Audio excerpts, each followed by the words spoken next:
Help support Friendo Club by going to patreon.com/Steven Larson or clicking join at youtube.com/Steven Larson. Access to bonus episodes, question threads for the Going In Raw podcast, and entry to our monthly wrestling predictions challenges. Join the Friendo Club today. Hey, Friendo, Steve here. And Larson. And welcome back to Going In Raw, the only pro wrestling podcast you need to be listening to. On today's episode, we're taking a look at NXT Spring Breakin Night 2, featuring NXT Underground and other stuff. Also, we've got some news items, including the backstage reaction to the WWE draft by those in the WWE, and some info on more draft to come. We're going to talk about that. But first up, we've got a rumor killer. Rumor killer. You like that? My little soundbite there? All right. Yeah. I'm like that dude in Police Academy who just makes crazy sounds. Oh, Michael Winslow. There you go. Rumor killer on Nick Khan leaving WWE. Yeah. So he's not actually leaving WWE. Perhaps not. So much was made earlier this month about a report that stated that Nick Khan had listed his full portfolio of TKO stock for sale, which led to a lot of speculation that this was a sign that Nick Khan could be on his way out of WWE. In a video released yesterday, WrestleNomics' Brandon Thurston stated that any talk of Khan departing the company is premature, at least based on that one piece of evidence, since both Khan and Vince McMahon's TKO stock holdings have been listed for sale, not just since April, last month. I said earlier this month, thinking it was still April. It's actually May now. Well, it's just the 1st of May, so it's a common mistake. It's the first of the month. It's the first of the month. So any taking that as a sign that Khan's leaving the company is premature, since both Nick Khan and Vince McMahon's TKO stock holdings have been listed for sale since September of last year, when the WWE UFC merger was complete. So again, if you're taking this one incident seemingly as a sign that Nick Khan is on his way out, stocks have apparently been listed for sale all the way since September. It's 200,000 plus. And Brandon Thurston goes through Nick Khan's contract to lay out the case why Nick Khan at least wouldn't willingly leave, because he's got a lot of additional stocks vesting throughout the duration of the next year and change of his deal.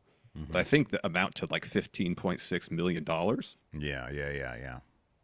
So, not to say he can't be forced out or be fired or whatever, but well, yeah, and I mean that was sort of, the chatter that you see online, and of course that's what happens on Twitter, is one piece of news gets out that isn't even like true, and then people are like, oh, whoa, something's gonna drop here with Nick Khan being involved in this lawsuit situation, scumbags out of here. That's it starts to balloon into a thing, and thank God people exist like Thurston to clarify the situation, because the same as I saw the same thing about Vince McMahon. Obviously, he has been offloading his stock, but I believe I saw something last week that said, oh, he sold the rest of his stock, and that's not the case, right? No. Apparently, like, there was a preliminary filing back in September, and at least for Vince, it's an actual filing. It's like a finalized filing now, as it relates to him putting the remainder of his stock up for sale. Right. Or registering his stock for sale. And it does seem like in Vince's case, he's going to do it. Yeah. Like in Vince's case, it seems like there's a pattern of him actually getting rid of it. Seems like every month or two he unloads a chunk of it. Yeah. With Nick Khan's case, it seems more advantageous for him to stick around from a financial standpoint. And that's what it seems like he'll be doing. So much ado about nothing, seemingly, but it's interesting how what his financial stuff sort of gets out there, and then people pick it up and twist it and turn it, and seems like one thing, but it's a different thing. Yeah, totally. Let's talk about this. Eastside Reviews here says, off is the direction this rumor can fuck. Let's talk about the WWE draft, Steve. In what direction could the WWE draft go, in your estimation? At this point, it can fuck off. Yeah. All right. Yeah. So according to WrestleVotes, those within WWE disagree with you, because they're apparently happy with the outcome of this year's draft. But here's the thing. Depending on who WrestleVotes talk to, could be the people who put this whole draft together.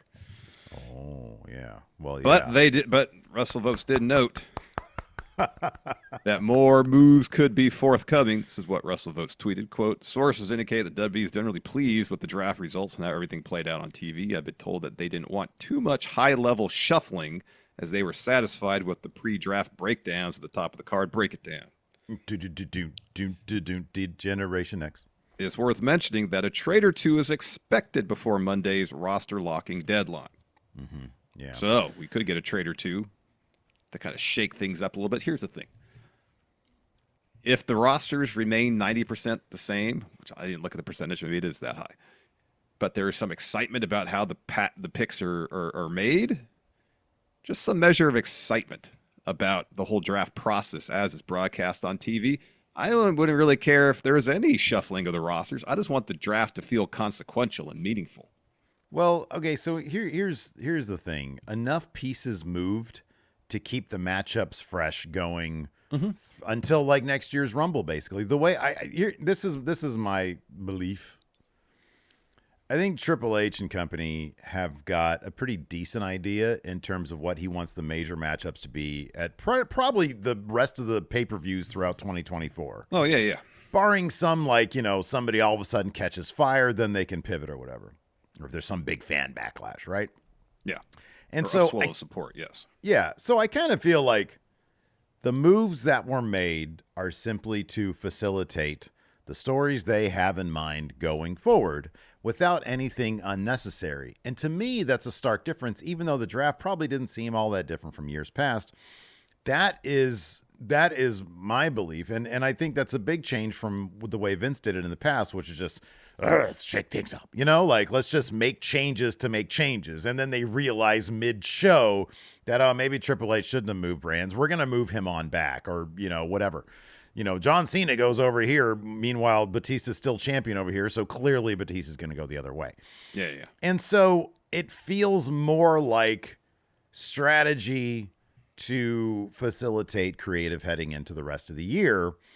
And that resulted in, and look, one of the things is you can't push on us the idea that it's just as important to keep people as it is to draft people.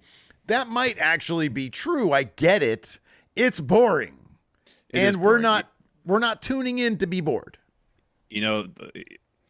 If they hadn't, I like that they protected champions. I'll get that out of the way real quick. But if they hadn't, and then they use that argument, oh, wow, the prospect of all your champions going the other show. Mm-hmm. Ooh, that's bad. Yeah, right. Yeah. Then that might hold some water. But for the most part, yeah, it makes sense on a logical sense, but at the same time, is it exciting? Not necessarily. Yeah, I didn't think it was a bust. I didn't think it was a dud. No. It just wasn't that. Didn't seem that interesting. I thought there were moments in the draft that were like cool, but there's also a bunch of confusing stuff. It's like Judgment Day. There's no Rhea Ripley. It's just Finn, Dom, and JD.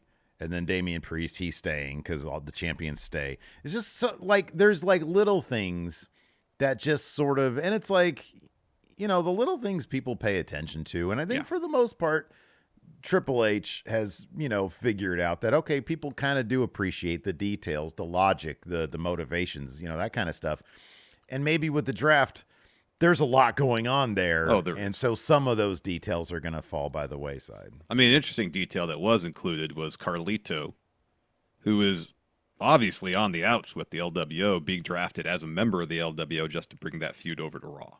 It makes you think, like, okay, so does the LWO register as a faction? And did they do that before the turn? Yeah, right, exactly. Like, Carlito did not file the paperwork to be removed from the faction before the draft, therefore he was sent over. That's not. Sorry, go ahead. I was just going to punctuate it by saying that's not a leap in logic right there. That actually makes some sense. Kofi Kingston has indicated that there are papers to fill out for tag teams. But would it be interesting if the LWO is drafted to Raw and Carlito wants nothing to do with them? So we see a segment of him going to Adam Pearce saying, "Don't draft me. Don't draft me. Don't draft me." Yeah, right. Yeah, that would. There does need to be more politicking from the wrestler standpoint because we see that in other storylines. Yeah. Let me ask you this: what would you make of this? The Burger Champ, which is a great name here on YouTube, says The draft should only be for those who move over. Do you think announcing people that are staying on a particular brand should just go away and they only announce people who have been drafted to a different brand? Or would that be weird? I mean, I feel like there is, if done right, drama in finding out if people are going to stay on a particular brand or not. For example, I know Seth is off TV. He's so connected with Monday Night Raw because of the Monday Night Rollins thing. He's been there, you know, in the draft era since 2016, I think all but 1 year. If there's any superstar to be, I most identify with the Raw brand is Seth Rollins. And this to potentially have him lobbying to stay on Raw because it's his show, because he wants the World Heavyweight Championship back, because he wants to feud with CM Punk, stuff like this. There's drama in hearing his name called out as a Raw or SmackDown draft pick if that's the case.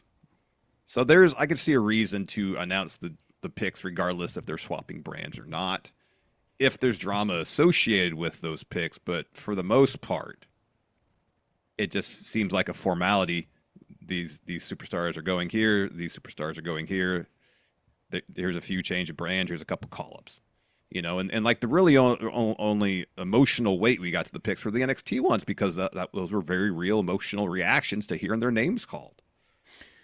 Yeah, the NXT stuff I thought was great. I do think also you can, and they seem to have gotten away from this. I don't know if maybe it's Triple H just wants to cool it for now and bring it back at some point.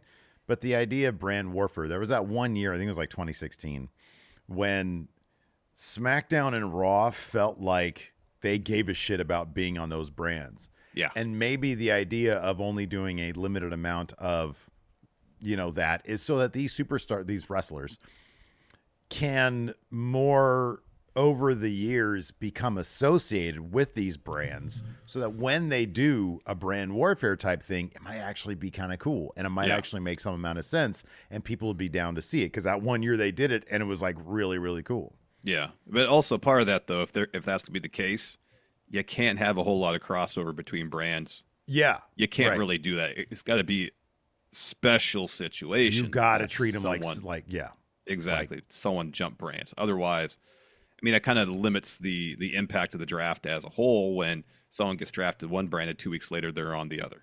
Mm-hmm. Yeah, what's the point of the draft then? You know? Yeah, I agree. Yeah, I agree. I mean, I understand obviously the women's tag titles are cross brand. Especially as something like the ongoing bloodline story would shock me to see Jey Uso get involved in that again, especially once Roman comes back. Obviously, that's going to necessitate some sort of cross-brand deal. But that's a special situation, and that's one that logically and organically makes sense. He left one brand, you know, he quit, and then he was brought to another brand with the idea that same thing with Dom and Ray. It's like Ray was about to quit and Triple H like, well, let's put you on a different brand so that you don't have to associate with that other brand. And I agree. They need to, you know, try to keep that split as hard as possible. Agreed. Yeah. Agreed. Anyways, elsewhere, what else were we talking about? Oh, we got through the two NXT. We got NXT recap. Awesome. Before we talk about that, though, let's talk about the Friendo Club setup, Larson. We've got Backlash France from Lyon coming up this weekend. We're going to be doing our live watch-alongs both here and over our Twitch channel. Twitch.tv/Stephen Larson. And we're running this big predictions challenge. I made this decision yesterday, Larson. What you got? What's up with your tea over there? You're looking at it weird. No, there's a stain on the mug. I was trying to ascertain whether this was a recent tea drip down. Which thought maybe your tea leaves were telling you something. They're giving you some predictions. We've got our predictions right now, our video at Friendo Club Wrestling. But we also have the big predictions challenge. We talked about this briefly yesterday. We're going to implement it from now on when we do a week of champions, or I'm sorry, a week or 2 weeks of champions, whatever it is. Yeah, we have multiple events in one predictions challenge like we have going on right now, Dynasty and Backlash, Lyon. We're going to offer up. So like right now, you know, there's like, I think there's like a tie for first place, but we always have a tiebreaker for each event. So there will be a winner for every event. So I'm going to offer up a prize, and it's a smaller prize for each event, regardless if you win the entire predictions challenge. So, for example, whoever would have won this AEW Dynasty Predictions Challenge, they don't win the entire thing. It carries over into Backlash France because as a whole, it's like 2 events, right? Yeah. But whoever wins the individual events, they will also get an award, thereby incentivizing people to really give it a go for every event. Now, I've yet to determine what this prize is going to be. It's not going to be as cool as a hat because, man, the hat is awesome. Cool. The hat is prestigious. It's like in golf where they got the golden jacket. When you win the Masters, yeah. Yeah, you get the jacket, yeah. Right. Well, here, the predictions challenges, you get the hat. It's not a golden hat, but it's a pretty cool hat. So saying that, it's a green jacket, isn't it, for the Masters, or is it yellow? I thought there was a yellow one. Is there a green one too? If you're the Pro Football Hall of Fame, you get a yellow blazer. Maybe that's what I'm thinking of. Okay, all right. Yeah, it's a green jacket for the Masters. It's a green one. Okay, that makes sense. You're on the green. So putting green, the putting green. But Pro Football Hall of Fame, you get the yellow jacket.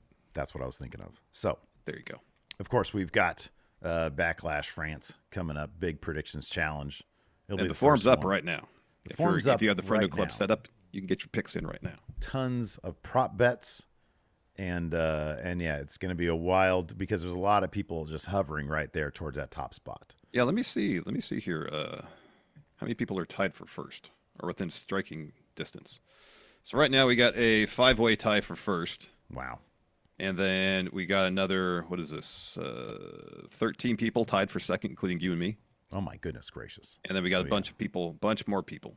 There is 31 people within 2 points of the leader. Oh my goodness gracious. So it's still anybody's contest. Yeah. Flannelly Dan is only a point behind us, and he has an opportunity to cash in too. So that's the thing also. It's like both Larson and Flannelly Dan. We could see 2 cash-ins because this might be both of your best opportunities to cash in. Could be. As you can see, the way we're talking about this is wildly fun, right? It is. If you're not having fun listening to us talk about it, I don't know what your problem is. You're just not a fun person. You don't like fun. Hey, you don't like fun, anyways, obviously. You can get in on the predictions challenge. One of 2 ways. Getting the Friendo Club set up at patreon.com/Stephen Larson or clicking join right here, youtube.com/Stephen Larson. You also get bonus episodes and access to the question threads. A great way to help support Going in Raw. Stephen Larson, Friendo Club. So check it out. One of 2 ways to get it. Also, while you're here, hit that thumbs up, hit that subscribe button because it's good for the channel here. And it is. It's great for the channel. It's great for the channel. Great for the channel. We like them likes. Spring Breakin', night 2. Yeah. So like they had both the title matches, and I get why they did this because it was pre-draft. So it's like Shawn Michaels like, I'm gonna make sure that my champions are protected, and so he offloaded Ilya, title free, get to go to Raw, and then Roxanne Lyra lost it the last. Yeah, she lost the last one. So. Yeah. So we had a Raw Underground. I'm sorry, an NXT Underground. Of course, there's no Shane McMahon, so it's not Raw Underground. It's NXT Underground. Matches aren't stopped at arbitrary points, no. I do appreciate, though, that the ref did tackle Lola Vice when he called for the end of the match, yeah. Yeah, right. So the spirit of Shane McMahon lives present. On there, yes. I really enjoyed the NXT Underground match. I felt like what Raw Underground should have been. And at points was. I don't know, man. Shane McMahon arbitrarily stopping matches. Small instances. Yeah. Like there was remember there was that 1 or 2 week period where Hurt Business was wrecking everybody in Raw Underground. It was great. You know, dude, so much back then, potential for something really cool and different and interesting and just squandered. I know. I know. But I thought Lola Vice and Natalya did a great job with this NXT Underground match. It was a lot of fun. They gave it time. They utilized the ring in creative ways. Like the opening spot was Lola tackling Natalya out of the ring onto like the talent that's surrounding it, and they made good use of the floor and found a good way to combine the MMA aspect of things with the pro wrestling aspects of things without making either feel out of place. Yeah. I thought in terms of how this match was constructed and laid out and executed, it was a lot of fun. And it was a huge win for Lola. Yeah, it was. It was a big win for her. It'd be cool. It'd be fun to see them continue Natalya, Shayna. I forget. Is Natalya going to Raw, the Raw brand? I forget. I had the picks up here. I forget. I think she is. I think she's changing brands. But it'd be cool to see her and Shayna continue that aspect of it on main roster for more crossover between the two. I think that'd be neat because you want this whole thing to feel like one big deal. Yeah. Yeah, no, I thought in terms of Lola Vice, I thought this was great for her. I thought they presented this in a big way. Like it felt like a special event. It felt like a special deal. And the way it played out, I thought was pretty awesome. I thought it was definitely a highlight. Definitely, for sure. Also, a highlight of the show, Trick Williams opens the show with the promos, first as champion. And he's interrupted by Lash Legend. Mm-hmm. And their chemistry is fantastic. It was tons of fun seeing them go back and forth. But she comes out with an envelope, but doesn't say what's inside apart from saying it's the truth. So obviously this is all going to set up a Trick Williams Noam Dar program. Yeah, right. Yeah. But what's inside that envelope? So I did notice that it was something that seemingly was sent to Metaphor because there was an address and a return address on it. Unless they just got an arbitrary, yellow envelope that they had used for something else. And like some fan mail for Metaphor got sent to the Performance Center, so they just used that. Right, exactly. In which case, it could be anything. It could be Eric Rowan's spider. It could be the identity of NWO Eric Rowan. Could be. What a twist that would be. Yeah, absolutely. It could be, I think a lot of people, when they see a manila envelope, they think paternity results. So Trick Williams, does he have some kids roaming around there? So I don't know. It could be any number of things. My dad was very sus about doing the ancestry or the 23andMe thing. Mm-hmm. He was like, I don't want to do that. I was like, why? And he was always kind of like shady on it. And I was like, he spent some time in Vietnam. He had a girlfriend there. One day, I'm telling you, my older brother's going to show up. Oh, goodness gracious. or they're going to be like, did you know you're related to the some serial killer back in the 70s? I'm like, oh, my dad was a serial killer? Okay, cool. Gosh, that sucks. Oh, man. So, I don't know what that's all about, but getting back to it, could be some sort of paternity result.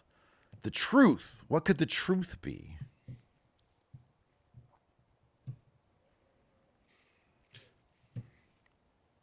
I'm trying to think of something that's at the core of who Trick Williams is, or something that's his connection to the NXT universe. Yeah, that because it feels like it should be something that's of a magnitude that maybe Trick questions who he is and his place in NXT. I don't know what that would be. Yeah, neither do I. I don't know. These things are always kind of tricky, so to speak, because we guys like you and I, the fan base, we sit here, speculate all day long, and no matter how much thought you put into it and how imaginative you get, it just never lives up to that. I don't know what it can be. But, I believe, if I'm not mistaken, Trick Williams and Lash Legend are an item. I believe so, yeah. Off screen as well. They shared, like a big kiss on screen as well. They do have awesome chemistry on camera. Yeah, the segment was great. Yeah. It would the segment was so much fun, and it felt fresh, and it felt, I don't know, it was so much fun, and you love to see that kind of stuff. Yeah. But yeah, I liked it. Curious to see where it's going to go.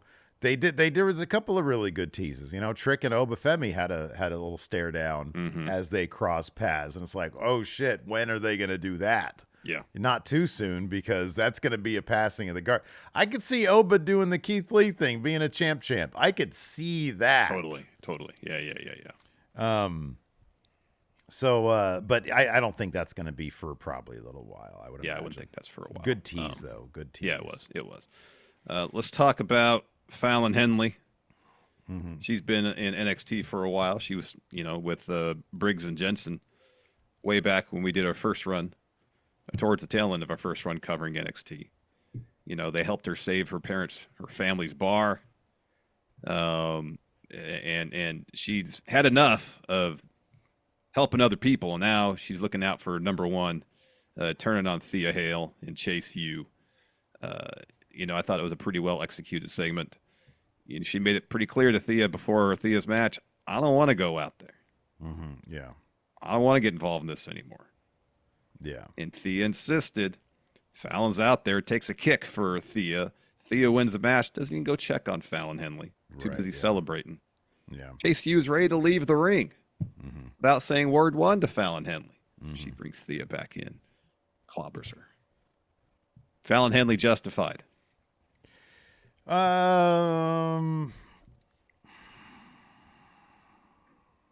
Justified. Is it understandable? Sure. That's what I mean. Is it understandable? 1,000%. She didn't get drafted, feeling kind of low. Yeah.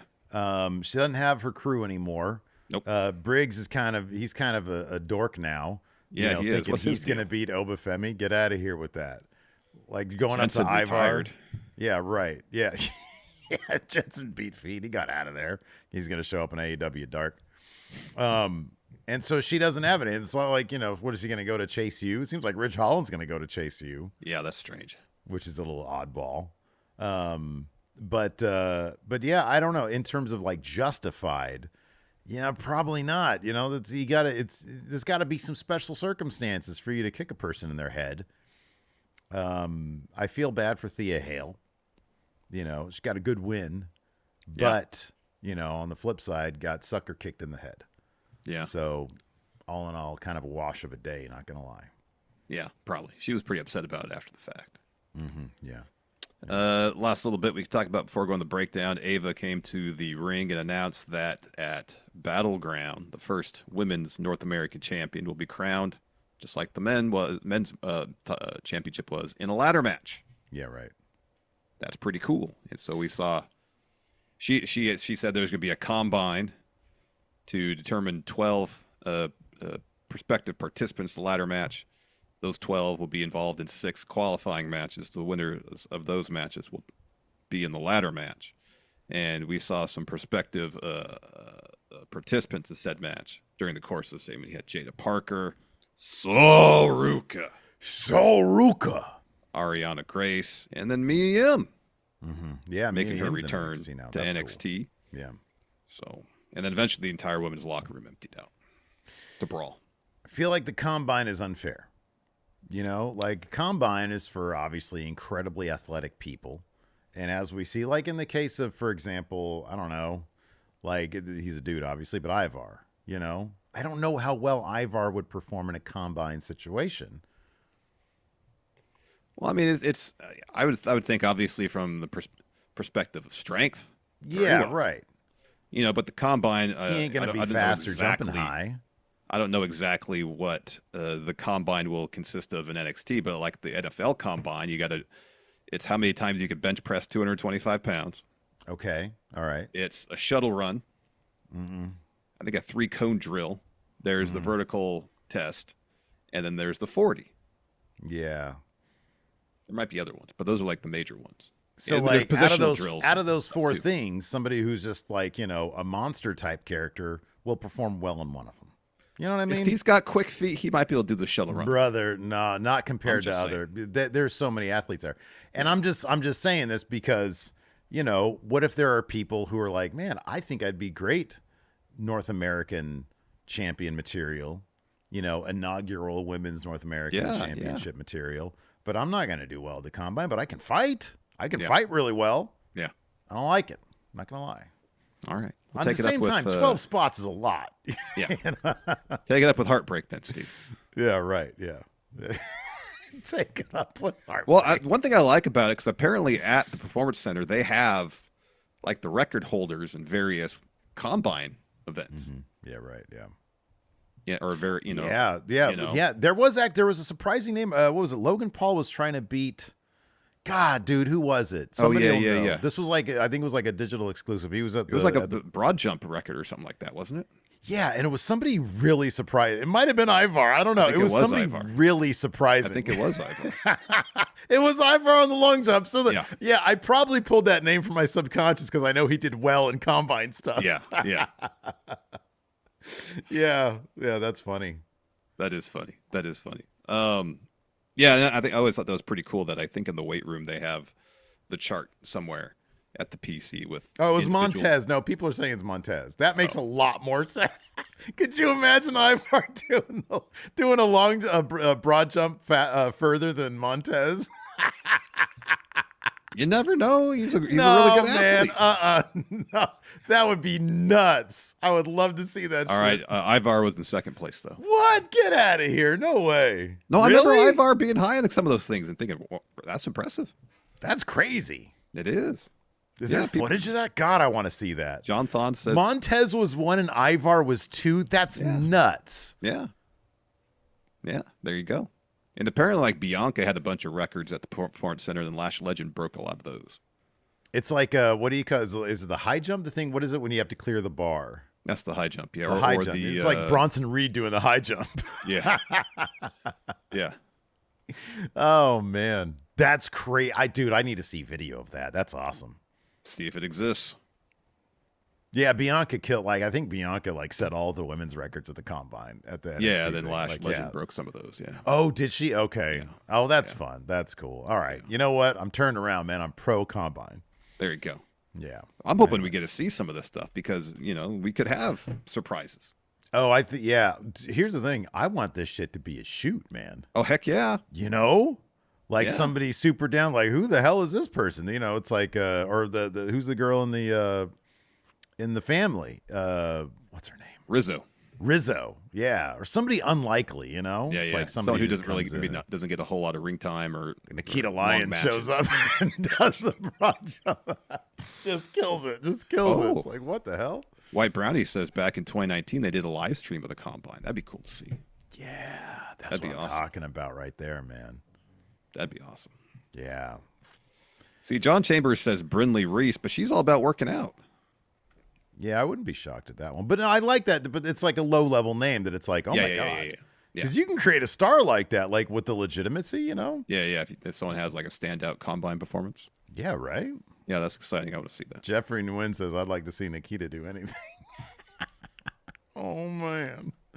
Anyways, let's go ahead and dive into it, dude. Let's we got do it. NXT starting off with Trick Williams. I don't know what this attire he was wearing, but oh, my God, it looked Something else. amazing. Yeah, he looked like absolutely silk.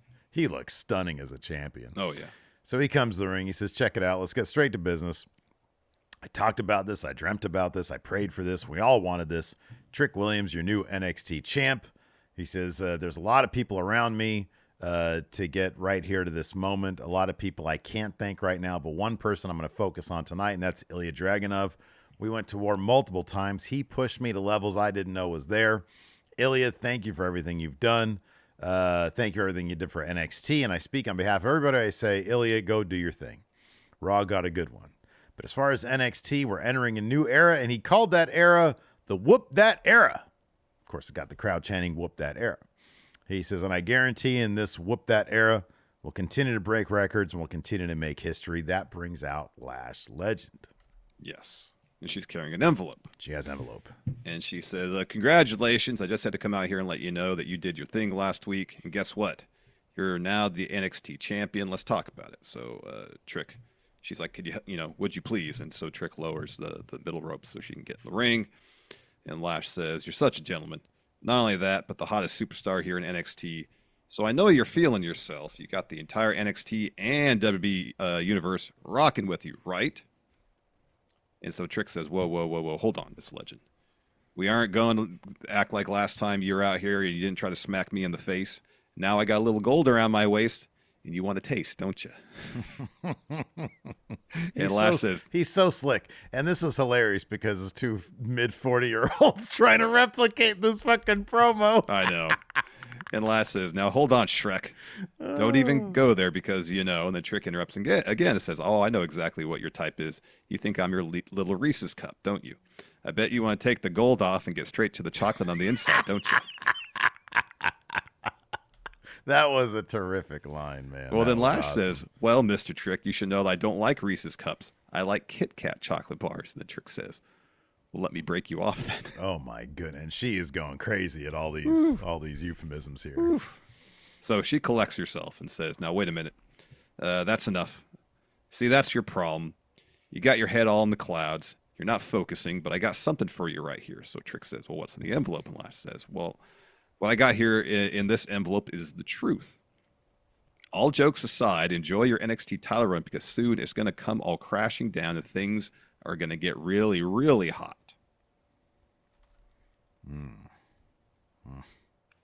Going to get Pictures really, of some really sort? hot. Pictures. Yeah, I don't Does know. Trick Williams have a secret OnlyFans? Oh man. Anyways, after that we got Gigi Dolan and Ariana Grace. Ariana Grace continuing to try to make Gigi a respectable member of society, but This Gigi is more about just, promoting the show, though. yeah, it is. Yeah, like they're trying to do a little bit of A, a little bit of B, because Gigi is like drinking a lot of water and burping a bunch, and then in the same breath she's promoting NXT Underground. Then Ariana's trying to teach her how to drink water, and being appalled by the burping. And Yeah. then they promote the show a little bit more, and then we have Obafemi versus Ivar. What a terrific match! This is a lot of fun. Yeah, it was. And you mentioned earlier, Oba and Trick cross and paths as Oba's making his entrance for this bout. Hold on, sorry. Patrick Cheeseman said the pictures are Von Wagner as a baby. They're going back to that. It's Trick Williams was like a weird head situation like Von Wagner had. They're just going back to that. Oh, goodness. So, yeah, this match was a lot of fun. There was a bit where Ivar puts Oba through the barricade with a fun splash. That was cool. Yeah, that was cool. A lot of power spots for Obafemi. In the end, Ivar hits a sit down. Senton goes back up top looking for another moonsault. Oba takes him off the top and puts him on his shoulders, hits an electric chair, follows with a pop-up powerbomb to get the win. So the ref hands Obafemi the North American title, and Wes Lee's music hits. He shows up in the crowd. He leaps from the barricade onto the ring steps and gets in the ring and stands opposite Obafemi. It's good to have Wes Lee back. It is awesome to have Wes Lee back. He's awesome, and I felt so bad for this guy when he went down, and yeah, he's back. So pretty awesome for him. That's gonna be a hell of a feud right there. I do kind of feel like this though. I kind of feel like Wes Lee. He's now been in NXT for a little while. Mm-hmm. Had to take the time off from the injury. How about he just does this match with Obafemi, loses, gets called up. Go to the main roster. You don't need the draft to justify a call. Just call him up, and put him on there. Yeah, because he needs to be on main roster, dude. Nobody's gonna take that title off Obafemi. And there's plenty for him to do, but put him on main roster. He should be seen in front of a larger audience. Yeah, Wesley is like one of the most relatable personalities they he have. He is, yeah. From a personality standpoint, he's somebody you want on the bigger shows, anyways. Mm-hmm. Yep. Next, we got Chase U backstage, and Thea. This is where Thea is telling Fallon, "I want you to join me ringside. I want you to join me. I want you out there." And then Fallon's like, "Well, maybe everybody's right. Maybe I just should mind my own business." And again, Thea just pleads with her, "Join me ringside. Come on, do it. Come with me. Come with me. Very Come persistent. Very persistent. Fallon says, "Fine, I'll go out with you." So then the Chase U makes their way towards the arena. Thea Hale takes on JC Jane next. And down on the floor, so JC super kicks Thea out of the ring. So JC's distracting the ref. So Jasmine Nix is down there, takes a swing at Thea. Thea ducks that. Well, then Fallon pushes Thea out of the way, and Jasmine hits Fallon with a Pele kick. So Thea gets back in the ring, reverses a clothesline to a Kimura. JC taps. So Chase U gets the ring to celebrate with Thea, and Fallon gets in the ring, and she's holding her head and trying to collect herself. And Chase U just leaves. No one asked her how she's doing. No one says thank you. She's not part of the U. Well, but still, she was doing Thea solid. So Fallon grabs Thea, brings her back in the ring, and whoop-ha. Decks her. Chase U gets back in the ring, and Fallon leaves and walks past JC and Jasmine. So I don't know if there's going to be some sort of alignment there with Fallon now joining with JC and Jasmine, or is Fallon just going to go on her own? Yeah, I don't know, man. I don't know. Maybe she'll just go back to owning that bar. I don't know if they bring that up ever. But I've heard about it the last 3 weeks. But yeah, man, I don't know. Now that I think about it, yeah, probably justified. It's like, just leave me alone. Stop bothering me to do stuff. I don't want to go out there. This is what happens. Now don't ask me for anything, Maybe for all I know earlier, because Fallon seems like a truck person. Maybe Thea was like, "Can you help me move?" And Fallon was like, "I really don't want to do that. Just because I have a truck, I have to help you move. So I don't get a truck, dude." Yeah. I also don't get a truck because they take a lot of gas. I don't have anything to haul either. Nor do I. The only thing I'd ever end up hauling is like my Other friend's people's crap stuff. when they move. I don't want to do that. Yeah. You ever thought about getting a minivan? No. Yeah, same here. Look, man, it's like when people said, "Hey, you want to play Dungeons and Dragons?" Look, I'm a nerd, but I ain't gonna go that far with it. Yeah. It's like I'm a suburban dad. I ain't gonna go that far with it. Yeah. My dad had a minivan. He loved it. Yeah, my parents had a minivan. They didn't have any issues. They drove that thing into the ground, man. That thing was like a good 25 years old before they gave it up. Yeah. My goodness gracious. So after that, we had a Tyson DuPont and Tyreek Igwe video package. Apparently, they've known each other for a long time, since junior college, I think they said. They're both shot It's like a putters. Stephen Larson thing. Well, we knew each other since high school, though. But we became friends in junior college. Yeah. Wow. So that's cool. They've known each So other they a while. had They their got chemistry. That's debut. good to see. They had their debut against the Good Brothers a little bit later. Yep. For that, though, we have Carmen and Natalia warming up backstage for NXT Underground. Carmen's like, "You got this." And Natalia says, "I'm going to break Lola." And then we had Tyson DuPont and Tyreek Igwe versus the Good Brothers. And the Good Brothers get the win here. Yeah, it wasn't Tyson and Tyreek's day. Well, they're new. It's kind of interesting. It's like, do you make a big splash and get your win on your debut? Like going into this match, did you think they were going to win or take the L here? And normally in their debut, I would be like, oh, they're going to get the win. And I saw their opponents were the Good Brothers. And I'm like, this doesn't seem like a gimme, It doesn't seem like a match that's a guarantee win for Tyson and Tyreek. Which is kind of nuts, given that Carl Anderson is well known to eat pins. Especially when he got pinned in or tagged in towards the end. I was like, oh, here comes Carl Anderson ready to eat this pin. Mm-hmm, yeah. Yeah, it didn't happen. It was What'd you Tyreek who make got of pinned. Tyson and Tyreek in terms of their in-ring debut? Oh, I thought they looked good. It wasn't a long match. I guess they've been wrestling on Level Up for a while. Yeah. So their chemistry's good. Who's the bigger dude? I think Tyson. Don't mean to put you on the spot. I think Tyson. We'll learn eventually. Yeah, But, I think it's Tyson. Yeah, he's got that big man look, Yeah. Looks But they're good. both still pretty athletic, Yeah, right, yeah. Yeah. Maybe they're doing a story where they were tagging on Level Up, and they've known each other for a while, and they got great chemistry together. And their first story on NXT is them splitting up. Yeah, this ain't gonna work. Who knows? Who knows? They're gonna feud like within 3 weeks. Yeah. After that match, Good Brothers win, hitting a magic killer on Tyreek. Then Ava's on the phone backstage, and she just tells whoever she's talking to on the phone, "Yeah, I'm heading to the ring for a huge announcement." And then we got this pretty long video package talking about NXT's involvement in the WWE draft. That was pretty cool. Really it was putting over NXT as a developmental program, but it was still pretty cool. Well, that's I like that because it's like, okay, it's a defined, it's a defined role for them. Mm-hmm. I'm cool with that. Totally. After that, we had Ava come out with a promo. She says, "Nothing makes me prouder than when our NXT superstars finally get to showcase their talent on Raw and SmackDown, but they're going to be dearly missed. But we got to keep pushing forward. I can't help but wonder who's going to step up and take their place because coming up, there's a big opportunity. On June 9th at NXT Battleground at the UFC Apex in Las Vegas. I've heard so many conflicting thoughts about how many people can attend. I've heard as low as 100 and as many as 1,000. So I have no idea what to expect from this thing except bad. Everybody says this is a bad situation. I guess it might depend on the layout of the venue, how they organize it. I don't know. Yeah, I don't know. I mean, to have the attendance or the capacity vacillate between 100 and 1,000, that's pretty massive. It really is. Maybe expectations will be so low that it'll surprise. It'll be good. I don't know.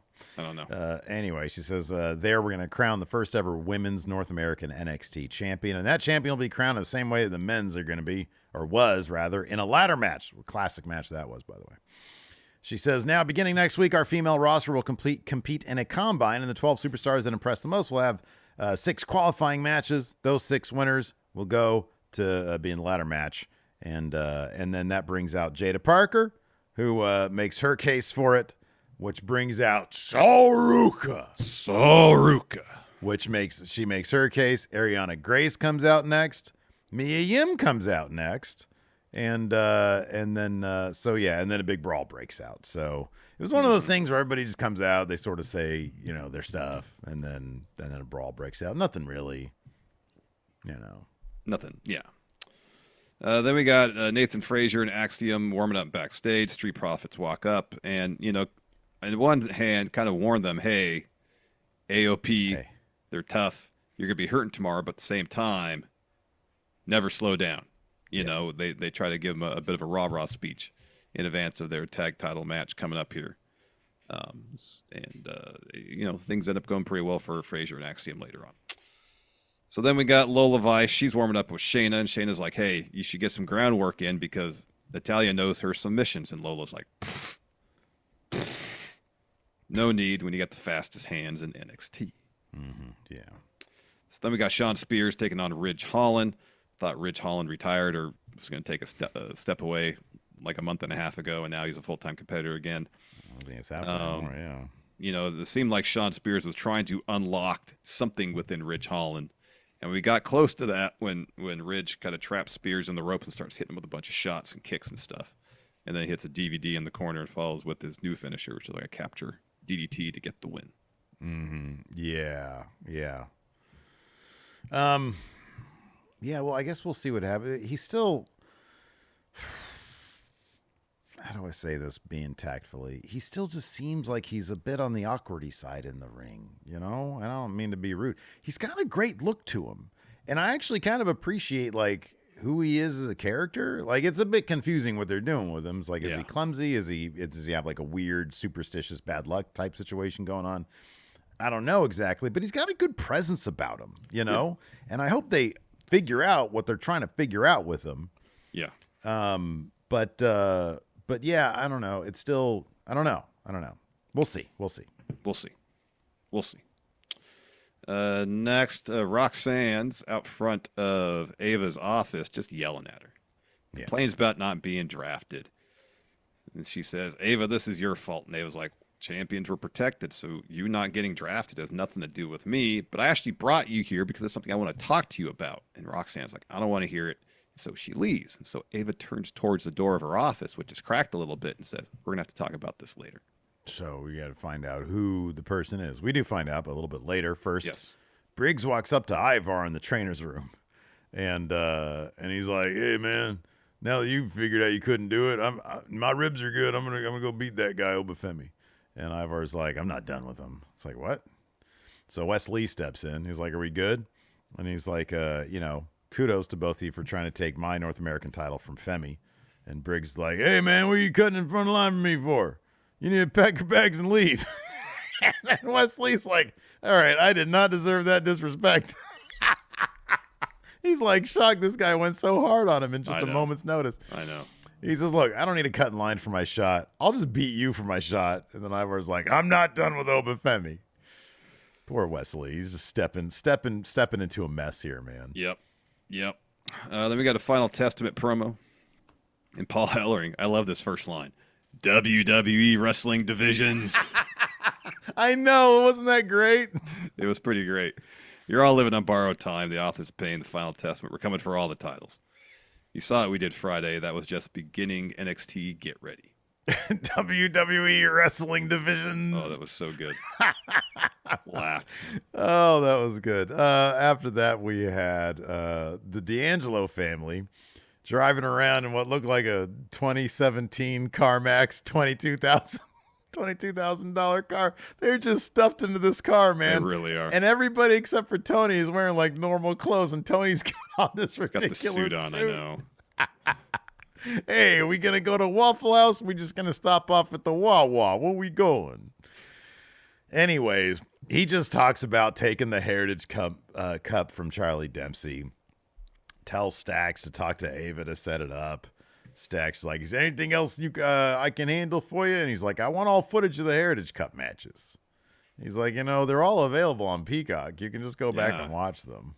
Yeah. Why don't you do your own research, Tony? Cheese Man says D'Angelo family should be all about that minivan life. They should be, man. Get the soccer van out. Then we got AOP taking on Nathan Frazier in Axiom. And we get New Catch Republic showing up. Yeah. To help Frazier and Axiom get the win. This was a fun bout, though. AOP, this was a lot of fun. Yeah. It was a lot of fun. AOP set up for the last chapter on Axiom, but the rest arguing with Scarlett and Carrie and Cross on the floor because Scarlett had interfered just prior to that. So New Catch Republic show up ringside to kick Razor in the head, and then Frazier super kicks Akam. Then Axiom rolls up Akam to get the win. That's right. So it looks like we're getting New Catch Republic and AOP over on Monday Night Raw. Yep. After that, we had Chase U backstage, and Thea's just a mess. She's like, why did people keep on turning on me? And Ridge shows up, pulls Chase aside. He's like, how's she doing? He's like, she'll be okay. Good win against Spears. And Ridge is like, I'm trying to stack some wins up and do things the right way. And Chase is like, yeah, I am too. I'm a gambling fiend. And now gambling's everywhere. He's like, Ridge, you want to go to Dave & Buster's? I know. Do the basketball game. It's like, here, we could do a 5-part parlay on the entirety of the Battleground card. It's a $5 bet, but if I hit, it's going to pay $10,000. Oh, man, it's huge. It's huge. Put it into Chase U. Then we got a Metaphor interview. So Noam's talking about the envelope and the segment to open the show. And he says, Lash tells no lies, but Trick, if you want to know the truth, be our guest on the Supernova Session. And we will reveal all. So they leave, and then Kalani Jordan and Fallon Henley walk outside. And Kalani's like, why'd you do what you did? Why'd you do that? And Fallon just says, it's time to put myself first. And she walks off. Fallon first. After that, we had a no-fan Blade backstage. And Blade asks Idris if he's good. He's like, you had me worried after breaking that mirror last week. And Idris is like, I'm cool. Blade's like, you broke a mirror. You're cooked. And Idris is like, no, it's a plastic mirror. It's fine. I was like, what? It was glass. The glass broke, man. It ain't plastic. So Brindley Ree steps in. She's like, here's a couple of cats. I got some cats. The cats are like, wah! Right? And then Idris is like, those are black cats. You know what that means, right? He skedaddles out of there. And they're like, oh, bad luck. And then we got our main event, Lola Vice versus Natalya in NXT Underground. A lot of fun. Yeah, this is cool. Shayna Baszler was not shy about getting involved in several instances. There's a lot of really cool spots. So down towards the finish, Shayna locks on the clutch on Carmen on the floor, while Natalya has Lola in a sharpshooter. So Natalya willingly gives up an opportunity to win the match to go help Carmen. So she goes to the floor, goes after Shayna, throws her into the barricade, I believe. Natalya gets back in the ring, and then Shayna runs up and grabs her by her ankle. Natalya boots her off, but then turns around, and Lola Vice hits her with a massive back fist. That was sick. That was cool. Just massive. And then follows with some grounded pound, and the ref's like, no, match is over. Yeah. Lola Vice wins. Yeah. No, I thought it was cool. I thought it was the first thing I saw from Lola Vice was like, oh, man, that's cool. That's really neat. Yeah. And then we were in Ava and Roxanne's. Ava and Roxanne are they're watching along in Ava's office. And then Roxanne's like, why are you still here? And Ava says, I'm going to tell you who your next opponent's going to be. Next week, you're going to face Chelsea Green. And Chelsea's there. And she says, Ava, it's like, you're so much better than Pearson Aldis. She's like, I can't wait to be champion. So, yeah, that match is happening next week. It'll be good. Let's go and answer some questions. Let's answer some questions. Doc Hensla says, do you see any significant changes happening to NXT when it moves to the CW? I hope so.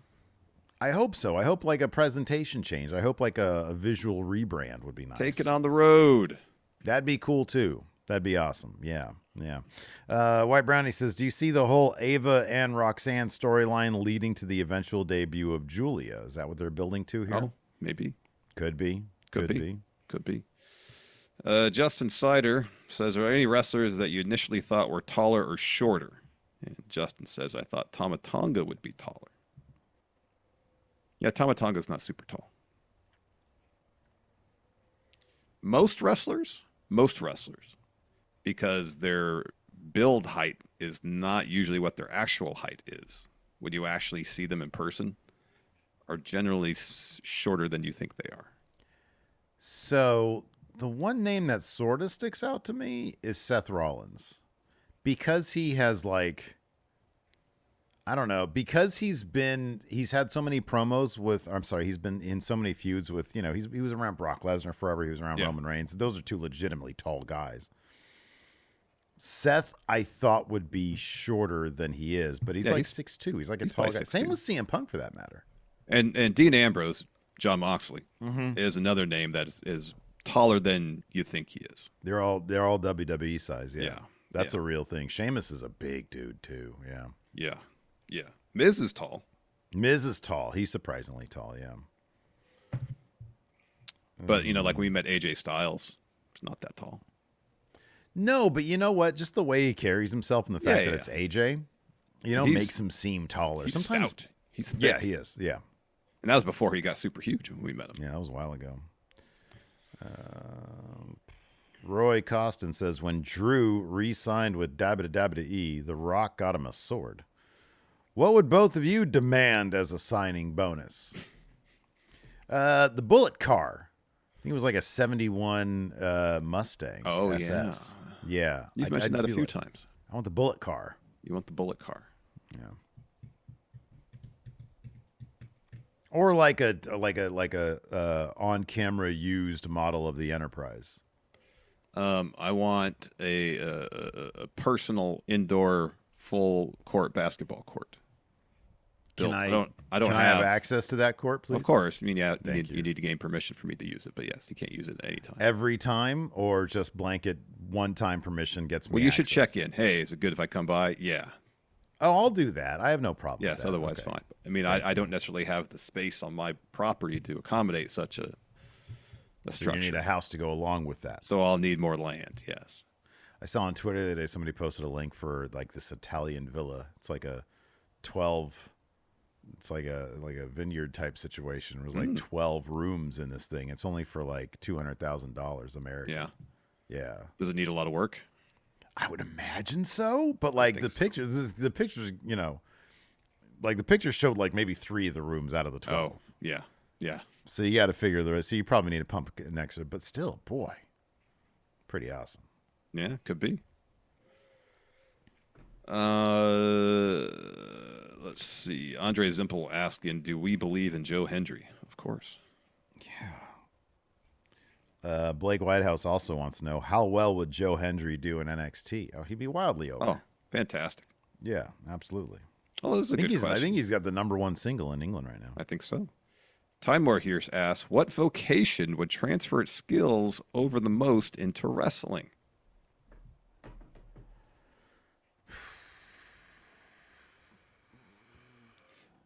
I was reading or listening to something with Seth Rollins talking about why he likes CrossFit. Yeah. And it was because a lot of the movements in CrossFit work well with wrestling. Sure. So a CrossFit instructor. Well, yeah. Come on, to take that out of it though. See, I'm thinking this is where my mind went. I saw, for whatever reason on Instagram, I saw like this reel, and it was a montage of like what I'll describe as like high wire electrical workers. Oh yeah. They have to go way up there and they're like doing this, and they have to go and do the thing. And some of them are like taking smoke breaks while they're up there, and they're just sort of strapped in and everything, but they still have to be very careful because they're like millions of feet off the ground. Well, you look at the video or the film clips of people building skyscrapers in the 1920s and 30s, and they're just just roaming around these like 6-inch wide beams. Yeah, hundreds of feet in the air. Yeah, with like no safety harness, equipment nothing. whatsoever. Yeah. Yeah, so like a 1930s high-rise worker, construction worker. All right, that's there good. you go. That's good. Yeah, that's good. that's the kind of shit because it's like, oh, do you do that? You're a high flyer. Also, are you a time traveler or what? That's a good point as well. They're like, oh, the World Trade Center. I think that was built in like the 60s though. Whatever happened to that? Why is there only one now and it looks different? Bohemian Baron says, any chance we can have secondary titles for predictions? He says, I'm a certified E-drone. I'd love to pick up some gold, but I know nothing about AEW. We just talked about that earlier, so we'll reiterate here. Yeah. If you win the individual contest, you'll get something. You'll get something. TBD, but maybe we'll still do like a frame picture of him, but the frame will be silver instead of gold because you didn't win the entire thing. That's true. Hey, I'm looking over here on our YouTube. We got 557 people watching. Hi, everybody, and thank you for watching. Yet only 557. Likes. NXT's dropping the ball. I know. People were like, hey, do the NXT reviews again. We listened to the friendos out there. Yeah. Where's the enthusiasm? Where's the enthusiasm? And where's the enthusiasm? Hit that like button. It's only 134 likes. We should have over 200. Yeah. What's your guys' problem? What's going on here? What's going on here? What's going on? You a bunch of big dummies or what? Well, where's the enthusiasm? People were like, yes, do NXT reviews. I don't see the enthusiasm. Yeah, there should be 1,000 here easily. I know. You guys want us to keep doing this or what? Let's see the enthusiasm. Yeah, we get plenty of enthusiasm for Dope says. Just wait to see how many tomorrow has. Plenty of enthusiasm for AEW around here. Or at least Dynamite. Where's the enthusiasm for NXT? I ain't seen it. I agree, Dope. I agree. A lot more enthusiasm for AEW. Maggie gifted 5 membership. That's some enthusiasm. That's what I'm talking about. Oh, Jeffrey Nguyen with enthusiasm. 5 gifted memberships for everybody here.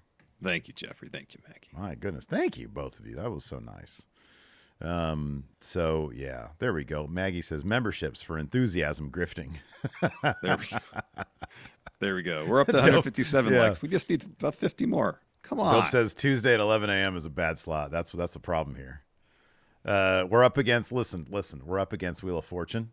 No, we're not up against Wheel of Fortune. We're up against Price is Right. Price is Right. Yeah, thank you. Yes, yeah, and the daytime soaps.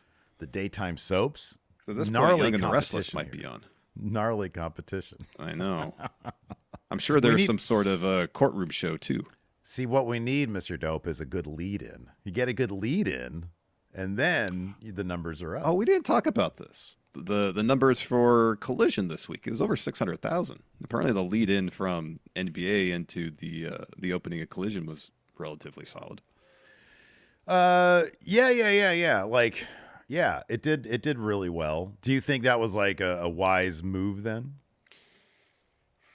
Well, I mean, I guess the question is, was the wise move having Swerve have the promo on Collision to open the show, or to have it on Dynamite, the first Dynamite after he wins the title? That's really the question. I think they here's my thing. I think they should have done both.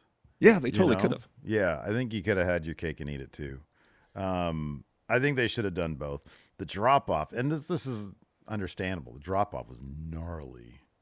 Like, I think the last segment, because the main event was like what, Garcia and Shibata. Swerve and Claudio, wasn't it? No, that was midway through the show. Oh, it was only midway through the main event was like Garcia and Shibata versus whoever. I don't even know. And it was like dropped down to like 297,000. Oof. Yeah, it was pretty gnarly. Yeah. Oof. But anyways, Jeffrey says y'all need Nikita Lyons combine workouts as your lead-in. Oh man. Dope says Stephen A. Smith on General Hospital. Oh, that's a good one. Anyways, that's going to do it for the show today. Thanks, everybody, for tuning in. We appreciate it. Hilton's telling me to wrap it up. He's just his dumb face. There's no wall Hilton there. I know what you're doing. I know he's on there. I've seen pictures of him, Mr. Dope. Jose says Tuesday at 11, the competition is Steve Wilkos. That's going to do it, everybody. We'll see you guys around. Goodbye.